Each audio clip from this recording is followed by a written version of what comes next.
किस डर से तुम्हें वो यकीन थमाया था, कितना डरते डरते एक और मौका दिया था। तुम्हें शायद याद नहीं हो, मगर वो लम्हा मेरे लिए ज़िंदगी जीने और ज़िंदगी जीकर फिर उसी जहन्नम में जाने का लम्हा था। मुझे तुमसे कोई उम्मीद नहीं थी, या यूं कह लो तब मैंने उम्मीद करना जाना ही नहीं था। मैंने खुद को किसी को बताना और समझाना ये सब इससे पहले सोचा ही नहीं था।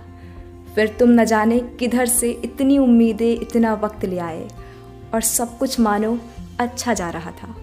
और वो मेरा डर भी कहीं मिट चुका था।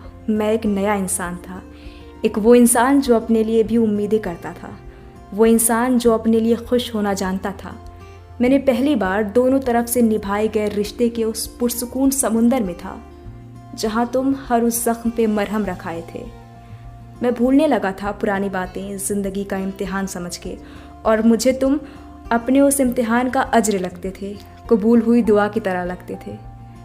तुमसे मैंने बहुत कुछ सीखा था, खुद पे एतमाद करना, खुद के लिए लड़ना, या यूं कह लो मैंने खुद को जाना था और बदला था। अब सब कुछ अच्छा था, मगर कहते हैं ना, हिज्र आता ही आता है, और वो हिज्र तुम्हारा दूर जाना था।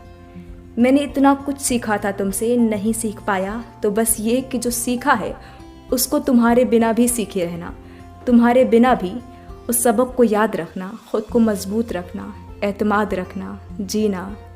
शुरुआत में कहा था ना, मेरे लिए ये दूसरा मौका देना ज़िंदगी जीकर फिर उस जहन्नम में जाने जैसा था। और फिर से उस जहन्नम का दरवाज़ा खुल गया था जिसकी आदत छूट चुकी थी। एक बार फिर से मैं पुराने वाला मैं था, टूटा हुआ, नाउम्मीद सा, सहमा सा। इन सब के बीच मैंने जाना जो बदलाव मेरे अंदर आया था वो बस तुम्हारा साया था, जो कि बस तुम्हारे पास होने पे ही मेरे साथ होगा। मैं फिर उस अपने बिछड़े हुए मैं से मिला जो आज भी अंधेरे जैसा पोशीदा सा था, और फिर बंद हो गया उस जहन्नम का दरवाज़ा।